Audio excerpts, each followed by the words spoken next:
Hey y'all, I'm Riz, aka TheRizardon, and welcome to my series where I share my time with various games that I've played, whether they be recently or from my childhood. The goal is not to provide a complete review of these games, it's simply my own opinions and what I've experienced during my past playthroughs and my current playthroughs. I do recommend that you always play these games for yourself and just use my videos as a frame of reference. A Link to the Past is the third entry in the Zelda series, releasing in the time of old, 1991. To me, it's one of the most important Zelda games and one of my favorites overall. I used to play the GBA version, which was released in 2002, all the time as a kid and would complete it 100% weekly. I know it's hard to believe, but I used to play it that much. I only just recently played the Super Nintendo version for the first time this year for a Zelda event that I held on my Twitch, where I played 3 of my favorite Zelda games leading up to the release of Tears of the Kingdom. And these 3 Zelda games were A Link to the Past started off, Legend of Zelda Twilight Princess, and I ended it with the Link's Awakening remake for the Switch. I'm going to go ahead and give you guys the basic summary of the story of the game, and just a warning, I will be spoiling the story. This game is older than I am. It's only the 3rd Zelda game. There isn't much that can be spoiled. I'll warn you anyway. The game starts off on a rainy night. Link wakes up to Princess Zelda delivering a message to him via telepathy, and his uncle is getting ready to leave the house for battle.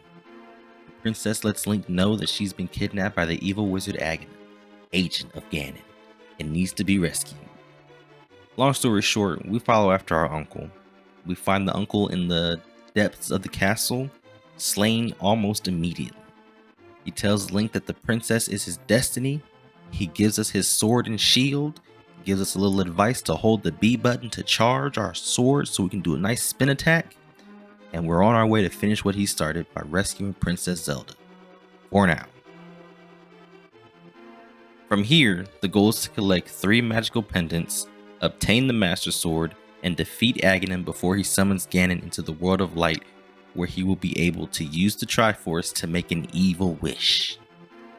However, these events get interrupted because Aghanim kidnaps Zelda again from the completely secure and hidden church that is literally connected to the castle that he has taken control over. That makes sense. After attempting to save her again, Aghanim sends Zelda to the Dark World, and then after we defeat Aghanim, he also sends us to the Dark World. During the last stretch of the Dark World, Link must rescue the descendants of the 7 wise men, aka the 7 sages. These 7 maidens have inherited the magical powers of their ancestors and have the power to seal away Ganon once again. Once they've been rescued, the final battles begin versus Aghanim, and then Ganon, who dramatically appears from the remains of his puppet, Aghanim. Link follows him to the Pyramid of Power and battles him to the death. After slaying Ganon, Link obtains the Triforce and is able to make a wish of his own. He restores Hyrule to peace, and the lives of those lost during this whole ordeal have been restored. After a long journey, Link places the Master Sword back to rest until it is needed again. The end. Basically. On the surface, this game is very short and simple, but this nice little story was essentially the first attempt at world building for the series. A lot of things, to my knowledge, were mentioned in this game first, and this includes things like the concept of sages and also the first appearance of the Master Sword. The story isn't where the list of first stops. Many series regular items first appeared in this game, besides the Master Sword, the Mirror Shield, the Hook Shot, the Bottle, and the Flute, or Ocarina. The list goes on, and if the exact item doesn't appear in future Zelda games that was in this game, something similar to it definitely does. The variety in equipment only just began here, and it's really fun to switch up what I'm using while exploring and battling enemies.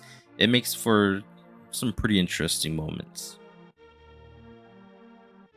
On the topic of exploring, this game would go on to perfect the long-used style of traveling the world through zones of the map that have completely different settings with their own secrets to explore. In this game, this includes a lake, a desert, a swamp, towns, and various mountain regions. It's also the first Zelda game that set the standard for 3 intro dungeons where you learn the mechanics of the game and get a feel for the world, followed by a final dungeon that sets up the game for its next act, that being the 7 harder dungeons and the 8th where the final battle takes place. All the dungeons are pretty well designed. However, despite their respective gimmicks, they become a little bit samey towards the end. And I guess you could argue that that's going to be any dungeon in general, but it comes down to you figure out what the gimmick is, learn the gimmick, get all the keys, find the treasure of the dungeon, find the boss key, beat the boss. But like I said, you could probably argue that for literally any dungeon in any Zelda game. But A Link to the Past gives you a little bit of freedom in choosing what order you complete the Dark World dungeons in. This time around, I followed the order that my friend was going in, which was the Palace of Darkness, Swamp Palace, Thieves Town, Misery Mire, Skull Woods, Ice Palace, and Turtle Rock. It was pretty fun digging into my memory to try to figure out where collectibles were, how to solve puzzles, and just realizing that I was a pretty smart kid because I don't know how I did it. It was fun. As for the overall art of the game, it has a lot of colors that bring the world to life, and a majority of the music in this game has become series icons. For example, the Hyrule Field theme. It doesn't even have to be playing actively in any Zelda game that I play, but I'll just find myself humming it just out of habit. It's timeless. Also, the sprite work in the game is very nice, especially when you compare it to Zelda 1 and 2, where the enemies were kind of just blobs that jumped around at you and had, eyes, and that was about it. Some of the enemies are just color swaps, but the enemies that are actually different, they look different, they behave different, and they're just fun to look at, fun to fight, and fun to figure out. I also enjoy the official artwork of the game as well. It just gives off this cool look to me, kind of like a Lord of the Rings type thing going on. It's really fun. Like they knocked it out the park with this game. Like the art, the music, the sound design. It's just fun. Like they were like, what should Zelda be going forward? This. So they put the Super Nintendo to work with this one. This game pretty much doesn't leave much to complain about. I think this game is probably the most fine-tuned game to come out of the Super Nintendo era. Anything that could be improved on has been improved on in future titles. Every aspect of the game was especially improved on in the direct sequel / remake, which is A Link Between Worlds, which came out on the 3DS. So I would dare to say that this game is perfect in the way that it is. Could it be better? Probably, but it has already been made better. So it's no point bringing it up. It's an old game. It definitely has that Super Nintendo type jankiness to it, to the controls sometimes, enemy collisions, stuff like that.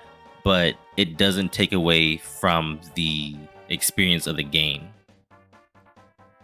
So again, to reiterate, this game is one of my favorites from my childhood, and it's still one of my favorites now. And I owe a lot to it for introducing me to the Zelda series and making me a fan. It led me down a big rabbit hole, specifically of handheld Zelda titles, as they were the easiest to get my hands on. I was a kid, I didn't have money, but I had a computer, and those games were, Link's Awakening, the Oracle games, Seasons and Ages, and then the Minish Cap. And I highly recommend playing this game, not just in general, but also 100%. It's not too long of a game. It's easy to pick up and play. It has a very high replay value, and the secrets and collectibles aren't too difficult to find. It just takes a little bit of looking around and context clues. I finished my most recent playthrough earlier this year after around 12 to 15 hours of gameplay and obtaining the 100% completion.